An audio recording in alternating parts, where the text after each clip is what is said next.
One of the big series that I completely missed growing up was Mortal Kombat. Even though I always thought it looked really cool, we just never had the games.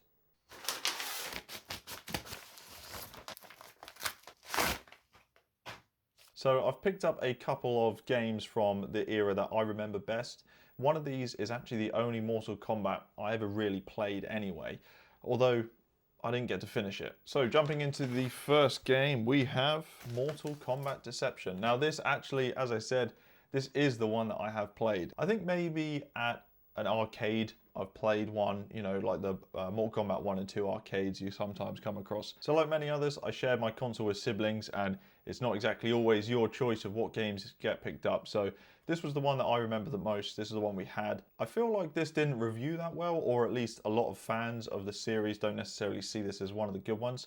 The intro cinematic for this game is something that is just stuck in my head at all times. It's like every 6 months I'll go back and watch it. In fact, I'll put a link to it on YouTube in the description. It is one of the best cinematics for a game I've ever seen. It's not just the graphics for it. I feel like the graphics have aged how you would expect a PS2's graphics to age, but the tension and the build-up, it's amazing. It makes me, just thinking about it, I'm like, I want to get in and play the story. Speaking of playing through the story, this one has like a full story mode where you play as a guy. I feel like you start off as like a teenager, and you progress and you become an old man, and it's kind of that journey. But our disc had a huge scratch in it, and the scratch, it must have been like halfway through the game. I remember getting really into it, and then I just could not progress. That scratch, you'd reach the same point of the game, that scratch would, that's it, you know, you just can't get past it. I think I actually started new saves several times. Like, I would just start a new save, play through the first half of the game, can't progress because there's a massive gouge in the disc, and then just start again. The mini games as well, I remember being really good. There's like a Tetris mini game, or like a Connect 4 kind of mini game. And the crypt as well, how you unlock new characters in the crypt. I just remember the crypt being so spooky. I used to just run around in there. I don't think I even had enough coins to get anything. If you hang about long enough, you see characters kind of running around. So this one, I'm excited to play. I'm excited to actually finish it after wanting to finish it for so long and never being able to. Okay, so for game number 2, Mortal Kombat Deadly Alliance. So I'm going to be honest, I don't really know anything about this game. I'm pretty sure this is the first one on the PlayStation 2, and I'm sure it's a prequel to Deception. At least in the opening cinematic I mentioned for Deception, it mentions a Deadly Alliance. So I think this is, well, it's called Deadly Alliance, so I imagine this is the story of that, and then Deception is the continuation of it. But in terms of the game itself, I've never played this, I've never had it. I assume it has the same kind of story, or story mode anyway, as Deception does. But I am pretty much going in blind, which is fine. I quite like doing that with games anyway. So this will be the first one I play out of the two, and well, yeah, we'll see. I don't know. Maybe this will drag me into the franchise and get the others. I know that there's one more. I think, no, there's 2 more Mortal Kombat games on the PS2. Shaolin Monks. And then I think the last one in this series is, that's it, Mortal Kombat Armageddon. I'm pretty sure that is the final one in this series, and that kind of completes the trilogy. I'm happy with these pickups. Let's go get them on the shelf, and then we'll see what we've been playing.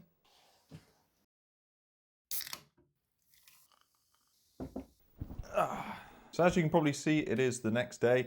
I've been playing through Jak 3 the last week. Yeah, you may have seen in my previous vlogs, I've picked up all the Devil May Cry games. I've picked up the whole trilogy now for PlayStation 2, and I've been playing through the first one. I went from the first one straight to the second one, and I thought I'm going to give it a little break before I jump into the third one.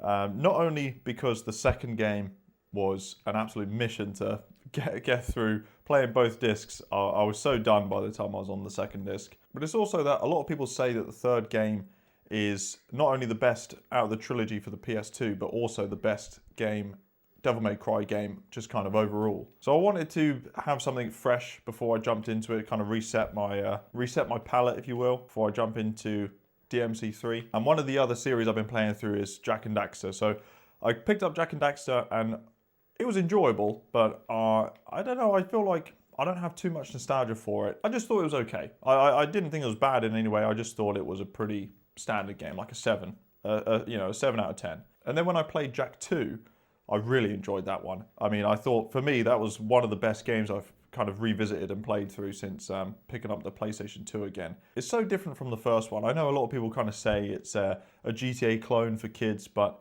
I think there's just a lot more to it than that. The open world aspect is really fun, and adding the guns and stuff, the shift in tone, but I just thought it was a really fun game to play through. I just had a lot of fun. So I picked up Jak 3, like I said, that's the one I've been playing this week, and Jak 3 is not one I ever had growing up. We just kind of finished it at Jak 2. I don't think I ever even completed Jak 2 when we did have it.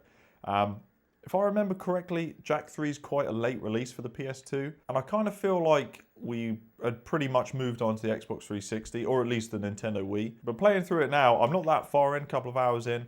I'm actually really enjoying it. I know that the game after this, Jak X, is a racing game, and I heard that they improved the driving a lot for Jak 3, which is definitely the case. I mean, the driving feels a lot nicer than like the hover cars in Jak 2. And there's also clearly just much more focus on driving as well. I mean, so far, like 2.5 hours in, pretty much every mission is about racing on a lizard or racing in the sand on one of these vehicles. So far, Jak 3 is pretty good. Tonally, it's the same kind of game as Jak 2, but the scenery's changed a lot. Instead of being in like a sci-fi city, you're out in the desert. I don't know, maybe I end up back in the city, I'm not sure. I'm going in completely blind for this game. So other than playing through Jak 3, which I've been doing this week, I've been thinking a lot about Xbox 360. I know that in my previous vlogs I've been going on about getting a PS3, and I am planning on getting a PS3, but I've noticed a bit of a trend at the moment with a lot of the UK kind of game collectors. I know Retro Ghetto's been doing it, and I've seen a few other collectors doing it as well, but they've been clearing out their Xbox 360s and their Xbox 360 games, just the whole kind of collection. And so I'm just kind of wondering, is now a good time to be picking one up? I know a couple of years back when the marketplace was announced that it was being shut down, there was kind of a big drive to come in and get loads of games and like get the DLCs on the hard drives, things like that. And I don't know if people just kind of overdid it then, and now they are getting rid of a lot of stuff. But I've seen a few prices dropping. The consoles are pretty much the same price, but there's been a few games where the prices have gone down. And so I'm just thinking maybe now's a good time to jump in. I'm not too fussed about the wider catalog, but it's just some of the exclusives I want to get. I want to get the Halo games. With backwards compatibility, you got Halos 1 through 4, and then also Halo Reach and Halo ODST. And then the Gears of War games as well is another one I want to pick up. And to be honest, with all of them, I feel like that's pretty much all I'll ever need on the 360. There are a few games that have better ports on the 360 than the PS3. Lost Planet is one that I had Lost Planet 2 when I was a kid.